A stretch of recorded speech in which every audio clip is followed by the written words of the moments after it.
Welcome back, ladies and gentlemen, to some more Play the Spire? Nope, that's not right. Slay the Spire. And it's been a while since I recorded this, but you know what? Recently, with my Final Fantasy IX gameplay going up, and me feeling a more revived energy towards recording, I feel like recording some of this, since I played it in my time anyway. And you know what? Here we are. And ever since I last recorded, the Defect has come out, so you know what? Let's get some video gameplay of the Defect. And as you can see, I've played a lot of him, because I'm already at Ascension 10. For reference, I've only ever been able to make Ironclad to Ascension 12, and the Silent to Ascension 6. So, you know it's a much easier character to play, frankly. Way back. Yeah, the last time I played this, I died, like, on Node 4 or something, so, or Room 4, so... Floor 4, that's what they fucking... It's not like Binding of Isaac, where each one of these is a room, and this is a floor. No, no, no. These are all floors, and this is an act. Of course. Damn, I'm trying to look at layout here. It's not good. It's the main reason why I died last time. The layout was awful. That's what it is now. It's like, when you're in Ascension 10, or like, just a high number of Ascensions, a bad floor layout is basically death. So fuck. Okay, what I'll do is, I'll go here to here, and then if I'm feeling feisty, I'll go find Elite here. But if I'm not, I'll go here, rest up, fight this Elite, and then pick my poison on those ones. Preferably I'd like to fight this first, so then I can get a heal before that Elite. This could be risky. Or I suppose I could come up this way. No, see, the advantage of coming up here is that I can split my choice there. Whereas if I come up here, I have to split my choice between an Elite or an Elite. If I go here, it would be an Elite or an Elite. So, yeah. This is the best option, sadly. Okay. Break some of the guard. Use up the charge. Let's go. Damn. Ooh. Okay, if I use dual cast, hopefully one of them hits that first guy. Nice. And I can just kill him. Cool. I'd say that's one of the problems with the Defect. You do rely on RNG a lot. And also, as the Defect, I've found out over many attempts of playing this, just pick up the powers when you see them, and then you can live the dream of the power deck. Because Defect has a ton of powers. And I suppose I should explain the core mechanic of the Defect. As you can see over here, you've got these 3 circles above your head, which has orbs in them. Various skills you have can channel orbs, various different types of orbs, go into those slots.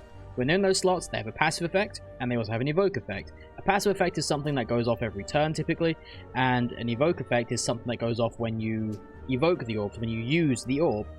You evoke an orb whenever a card says that you do, or whenever your slots fill up. Because when your slots fill up, you try to add a new one, it always tries to go on the left. If it can't do that, it moves everything over to the right. If it falls off to the right, it evokes. So, those are a lot of words, but that's the long and short of it. It is a lot easier to understand than you think it is. Based on that description, at least. None of these are good, really. I'll pass on that. Probably regret that later. Normally, you don't want to pass in the early game, if you can avoid it, but none of those were really worth taking. As you can see, I've got 2 orbs. They both did 3 damage each, as per their passive effect. And there we go. Let's see if I can invoke an orb. See, this one evokes my next orb twice. So, that would mean I do use this orb up, it goes away, but then he'll take 16 damage. Like so. Then if I hit him with that, he'll be down to 2 damage, and then in my turn, play loop of funsies, the end of my turn, that'll deal 3 damage, and kill him. And there we go. Okay, these are good choices. Ball Lightning is low-key one of the best cards in the game, because it gives you 7 damage, which is already better than a strike, and it costs 1, so it costs the same amount. Then you channel 1 lightning orb, so that's a minimum of 3 more damage. But if you're already filled up on orbs, or on lightning orbs specifically, that could end up being 7 plus 8 damage just instantly. really good. Recursion is kind of similar, where you evoke your next orb, so you automatically get 8 damage, but then you get another orb to replace it. However, that doesn't necessarily do the same amount of damage. So it's situational as to which one's better, but generally speaking, in my experience, the ball lightning is better. Okay, loop. At the start of my next turn, use the passive ability of my next orb. So, at the start of my turn, at the moment, it's a lightning orb, so that lightning goes off. There are several different types of orb. Oh, I'm energy. Several different types of orb. They include lightning, frost, plasma, dark. I think that's all. Just those 4? I think so. Lightning orbs do the thing you've been seeing the entire time. Terrible RNG. Because those do random. I generally try to get rid of the stuff with lower hit points first, just to remove them from the field, but it ain't working out so good. Frost orbs give you 2 block, and then if you evoke them, it gives you 5 block. Dark orbs start with a ticker that says 6 on it, and if you... Okay, nice, I can get rid of that guy. And every turn they are not evoked, it adds 6 more to the counter. And then when they become evoked, they do an amount of damage equal to the counter. So you essentially hold on to it, charge it up and up and up, and then you throw it at something to deal a buttload of damage. You're dead. Okay, Fusion is a Plasma Orb. Plasma Orb, the brief explanation there is gains energy. Its passive is you gain 1 energy, and if its evoke is if you evoke it, then you gain 2 energy. You get 2 energy immediately. Passive is you get it at the beginning of the turn, I should mention. So potentially, off of 1 Plasma Orb, you can get 3 energy in 1 turn. You get a load of money, but receive doubt. I can't afford life speaking, so I only got 15 health, to go after this elite right now, which is annoying, so it means we have to fight 2 elites in a row, essentially. So I'm going to agree to that, because doubt is, in your turn, give you 1 week. Doesn't affect the defect that much, because you don't do a huge amount of attacks. You can build the defect to be very, very efficient at attacking. Very efficient at it. But that's not the way I roll, baby. Okay, so this is actually not one of the worst ones for the defect to fight. It requires RNG behave, just a smidge.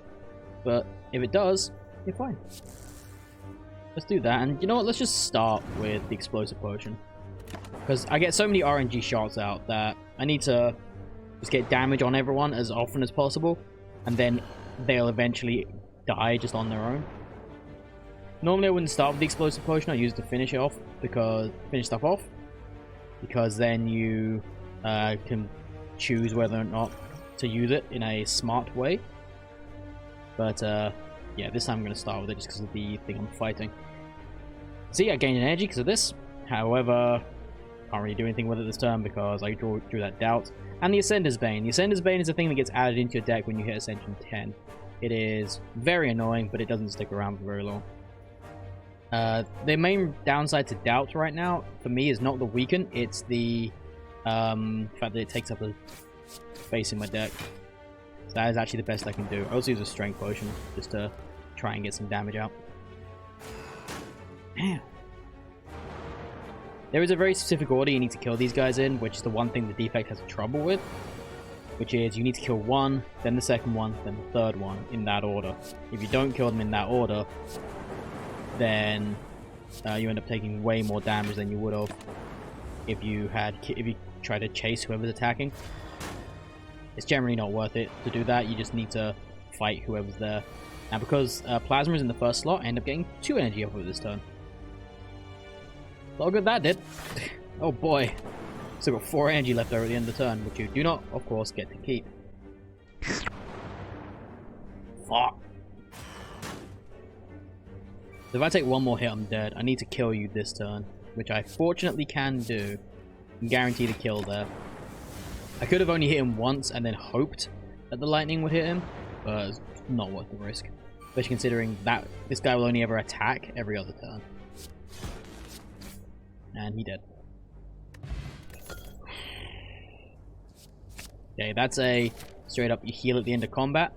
Downside is, even if I use that, I'm going in and I don't take any damage, which is basically impossible. Going into the next fight with 14 health.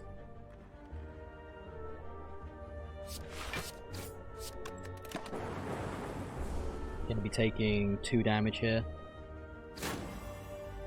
And weakened, of course. No, that's already the biggest issue here.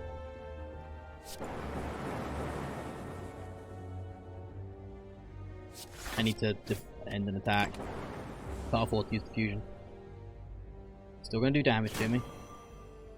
Oh yeah, the artifact, relic, artifact, relic I got just gives me 1 dexterity, which improves my defensive capabilities. Okay, fortunately I can kill him and use my self-repair this turn.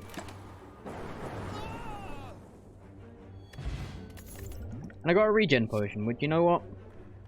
Probably useful. It entirely depends which elite I end up fighting. There are certain elites which I can just fight at this point with this amount of health.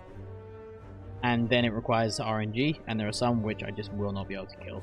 Let's take FTL. FTL is a free card, which I did skip over. Free card which deals 5 damage. But if I've played less than 3 cards this turn, draw a card. They've changed that. That used to be less than 5 cards. Now it's less than 3, which is fair, I think.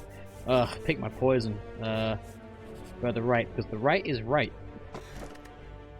I didn't mean like that. Okay, so I actually got a health boost there, and okay, I've got several turns of healing here, because the Lagavulin, still no idea if I'm pronouncing that correctly, will not wake up for 3 turns unless you actually damage them. You should always try to damage them on the 3rd turn at least, because they're going to wake up regardless, and you will want some free hits that turn. So, okay, I can do that and that. So I'm now set up as really as best as I can be. And I'm healing, so in this turn I need to hit him. And I'm going to have extra energy, so hopefully I can do it. Okay. Okay, yeah, we got something going on here. So we can do that, we can do that, we can do that, we can do that. Unfortunately, I did get hit with the doubt. Because it does still affect you, but not as much.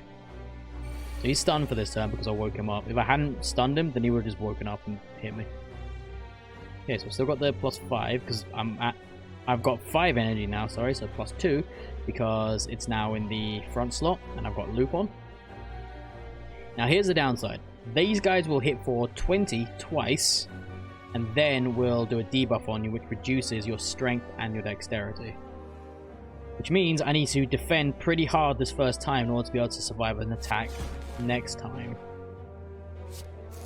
Fortunately, I have enough energy that I can just do everything. Downside is I evoked my orb for no reason.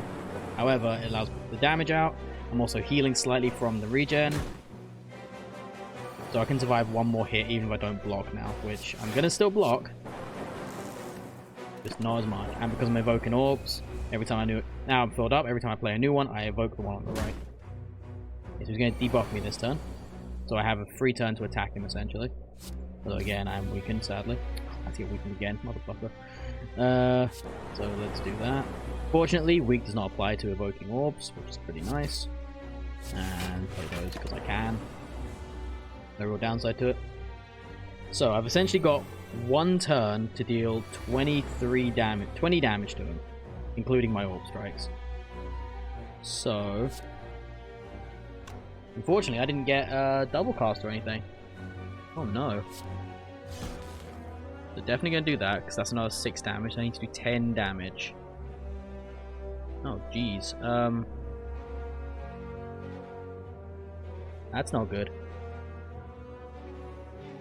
I'm strength lower and weakened, so I can do 6 damage here. That'd be another 6, I put on 12. If I evoke one of my orbs and then strikes, that'll be essentially 8 damage, and then 9, 10, 11, but I'll do 3 less because I won't have a lightning orb anymore. So instead of that, I'd actually only do 14 damage, so he'll still kill me.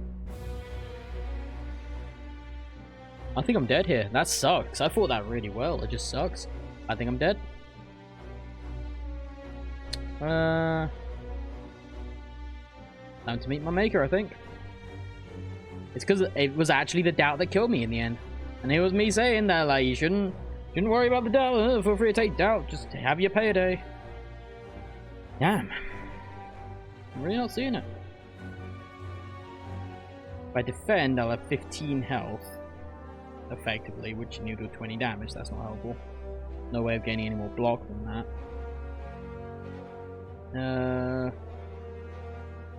The closest I can get to is 14 damage, I think. So do that. That's 8 damage. Do that. Puts me down to 5, and then I'll do 3 damage on that orb. And then he kills me. Eat me! And I'm dead. That sucks. That really sucks, because... yeah. That was the best I could do with what I basically did to myself. I should have made this like a super short episode ending in failure. Just another one. Ah, screw it. No, I'll do another run. I mean, if it goes into like 50 minutes or something, then whoops. nah, we can't leave it like that. We can't go out like that. So I didn't get the blessings again. I didn't make it to the boss this time, which is in fact the slime boss. Slime boss is probably the easiest boss to fight in the game, but I gotta get there first. And again with this nasty layout. Like, every path leads to 2 elite fights in a row. Best one I can see is... like here? That's not exactly ideal. Yeah, that takes me to another elite. That goes that way. Going up here. Not that it takes me to extra elites up here, it just doesn't really take me too much at all. If I go through this bonfire, then that kind of hits like the nexus of all these directions I can go. So we'll work our way up here and we'll go through this shop here as a kind of an early game stopping off point. Try and stock up some cards. But boy, I love it when the first slime only has 11 health. Then we can just kill it. Don't have to put our faith in RNGs on that one.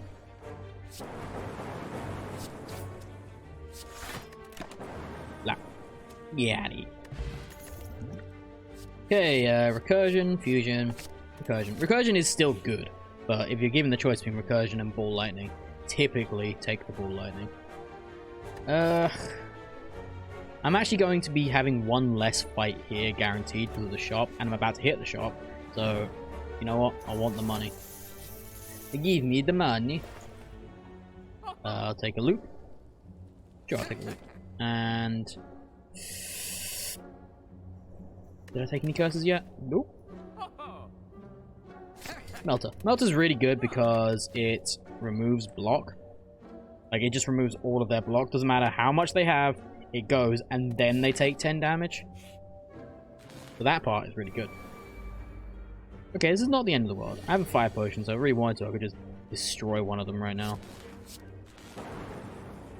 Also, because evoking orbs don't count as attacks, it doesn't trigger their curl up. So if that hit him, I could have just killed him with a regular strike. Alas, it did not. Whoops. Yep, should have hit him. Whoops. Should hit the one on the right. Because his block is weaker, but... and so the lightning orbs had a chance of getting through it to do more damage. Also, then he would have been weaker and I could have just killed him. However, not relevant. Because block for fun, but doesn't matter. Orbs got him. The orbs got him. Turbo. Okay. Turbo just increases energy, but it also puts a void in your deck, which reduces your mana or your energy by 1 when you pick it up, but then it exhausts. So it's a risk, but it's not an unfair one. So do I actually want to remove anything at this point? You can't remove Ascender's Bane. Like specifically, it says on the card you can't remove Ascender's Bane. Nah, the only thing I'll be really removing is like defend, and that's not really worth it. So. Definitely not worth losing 7 HP over. Although, I would, if I had something I wanted to remove, then I would have removed it there for 7 HP because I was about to heal anyway. Okay. This is like the only half-decent path to take.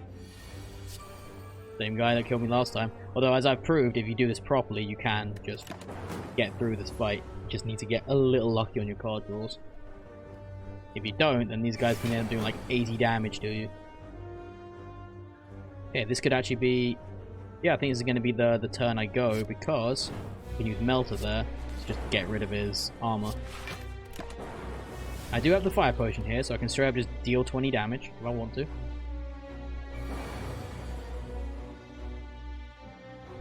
So let's get another lightning orb, but then I can dual cast that one and still have an orb on the field. And just reduce some damage a bit. Do a little bit of blocking. You might think that what's the difference between 5 and 5, between taking 15 and 20 damage. Believe me, it mounts up. Get another orb on there. He says right before choosing not to block when he had the option to block 10 damage. Ah, this is my point. Like, he's already done 35 damage to me. It's ridiculous. Like, if he wants to hurt you, you get hurt. Okay, so if I was to use Turbo, I'd be able to use Strike. There's no real hurry. What I'm going to do is I'm going to use Turbo now, just to put him down to 2 health. So he's definitely going to die this turn. There's no hurry that requires me to use the Fire Potion right now. Because, yeah, there you go, he just dies. Ball Lightning. Exact same choice again. Ball Lightning or Recursion. I already have Recursion and Ball Lightning. Recursion is really good if you're building Dark Orbs, because it rechannels the same orb. So if it's a Dark Orb that's got like 20 damage saved up, you deal 20 damage and then it goes to the back of the queue and keeps charging. The Party Birds, as they have been affectionately dubbed in my Twitch channel, yeah, you just kill them quickly. This is one of my biggest, I suppose, gripes, I guess you could say. Though I wouldn't go as far as say it's a gripe. But one of my biggest complaints for what it is that so many enemies in this game is just a damage race. These ones, very much the case. Because their shtick is, they cast a buff on themselves, which gives them 4 extra strength every turn. Then they do 6 damage, then they do 10 damage, then they do 14 damage, then 18 damage, which of course mounts up pretty quickly. I like Claw. Claw is 3 damage, 3 free damage, which then gets bigger every time you hit someone with it. Uzi Bracelet. Regular enemies are no longer encountered in combat room. Nope. Exclamation room. Nope. Question mark rooms. Also known as unknown rooms.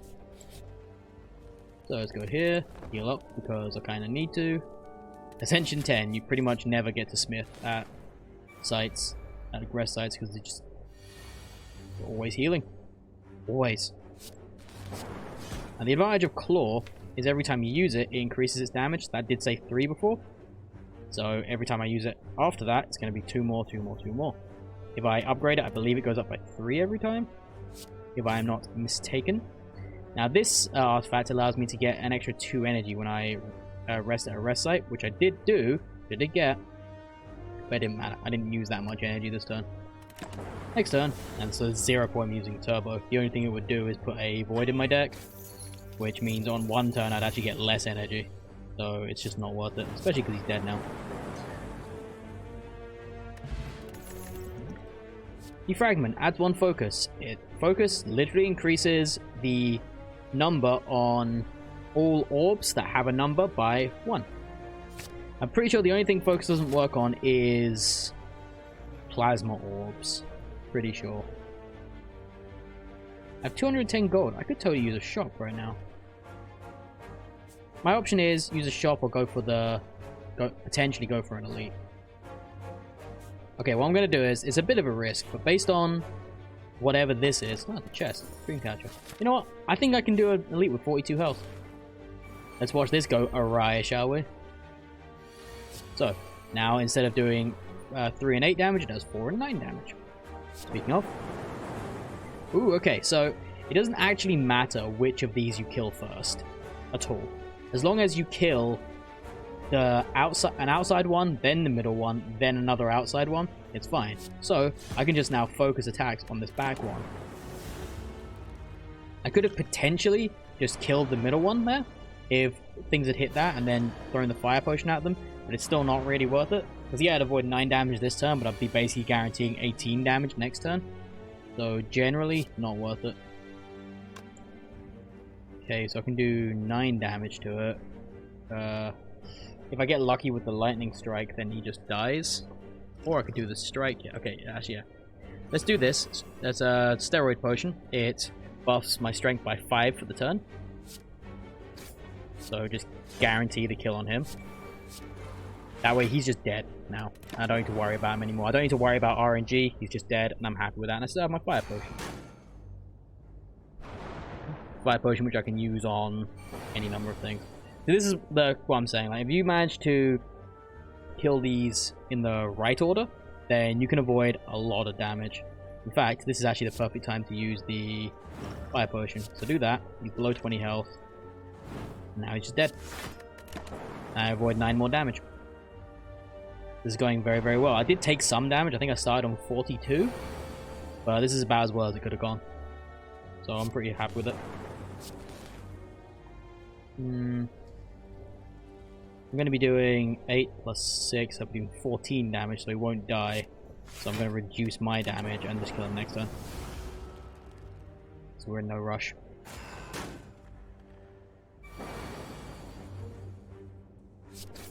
And he's definitely dead because the orb's gonna hit him.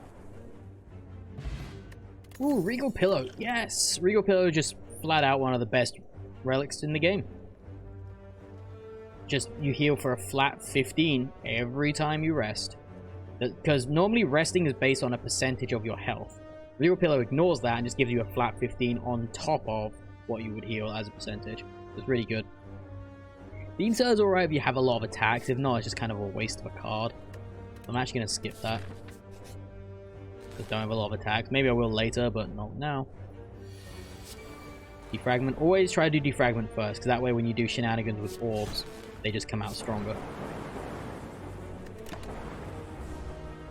Then again, there's like an order to which you should always do your card plays in this game. It goes like powers, then skills, and then like attacks last. Depending on situations, of course. Situationally speaking, as they say. I'll defend once, and...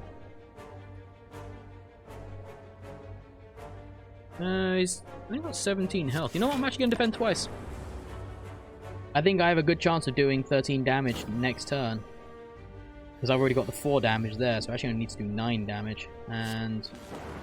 I managed it. There you go.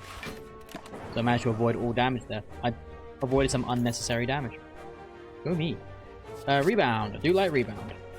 Rebound is an attack, but it means the next card you play, as long as it's not exhausted or used up like a power is, it goes back on top of your deck. So you get it again next turn. That becomes really effective with certain cards in here, which do things based on the amount of times you played them, like Claw or another one called Streamline, which has not shown up today. Heat Sinks, another power. Pretty much always try to pick up the powers. And because of the Regal Pillow, I went from 17 health to 54 in one heal. Pretty good. Alright, let's do some Zap, Recursion, Strike, defend because I can. I'm going to drink this, so if I do get hit in this fight, they take damage back. Although realistically, I probably should have waited until they were actually going to attack me. We should be fine. How many powers do I actually have, apart from the loop?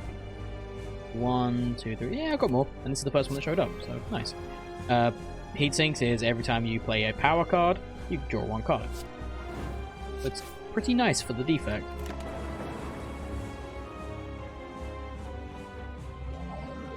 Slime Crush. No slime crushing. I mean, there may be some slime crushing, if we're brutally honest. Okay, so I did say earlier that the repeating cards are better. Claw. However, at this point, I'd much rather have extra ball lightnings out there. So this first, then that, then that. So next turn, I'll get ball lightning. Now, it looks like I didn't make the threshold in time. However, I'm about to do another 9 damage to him. So he'll be down to 72 health, which is below the halfway point to get him to split, so he doesn't attack me. And that's the reason why the defect is so much easier than the other classes. It's like he has permanent poison, pretty much. Nice. So we'll get some defragment, get some loop. And this is actually a good time to play Turbo. So now I can play all 3 of these cards. Generally always attack the Acid Slime, because the Acid Slime is more likely to attack than the Spike Slime. I was hoping both of them would hit the back guy, but nope. Wow, a lot of those strikes just hit the Spike Slime. Even though I specifically said I didn't want to do that. Spike Slime does attack, but he tends to do more debuffs. Whereas the Acid Slime also does do debuffs, but tends to do more attacks. So it's always good to get rid of that one first. If possible, it's if possible, avoid exactly this situation where you end up with 4 little ones.